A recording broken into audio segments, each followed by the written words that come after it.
मेरा रब और उसकी बात पामाल, मेरा अल्लाह और उसके दीन की धज्जियां बखेरी जा रही हूँ। हजरत अबू बकर ने क्या फरमाया था, मेरे होते हुए अभी मैं जिंदा हूँ और दीन में कोई तगय्युर और तबद्दुल आ जाएगा। अगर ये नहीं है तो बेगैरती, और इस बेगैरती और बेहमियती का आलम जो हमारे दीन में मकाम है उसको सुन लीजिए।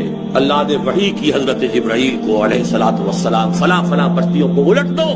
हुजूर फरमाते हैं कि हजरत जिब्राइल ने अर्ज किया, यार मैं उस बस्ती को उलट दूं, उसमें तेरा फला बंदा भी है जिसने कभी पलक झपकने जितनी देर भी मासियत में बसर नहीं की। किसी के जाती तकवा की क्या इंतहा है। गवाही देने वाले जिब्राइल है, कोई किराए के वकील नहीं है। अल्लाह ने इरशाद फरमाया, उल्टो इस बस्ती को, पहले इस बदबख्त पर फिर दूसरों पर, इसलिए कि इसके चेहरे का रंग कभी मेरी गैरत और हमीयत की वजह से मुतगय्यर नहीं हुआ। इसको किसी ने माँ की गाली दे दी तो पूरे जिस्म का खून चेहरे पर आ गया। अब मेरे दीन की धज्जियां बिखरते हुए देखता रहा।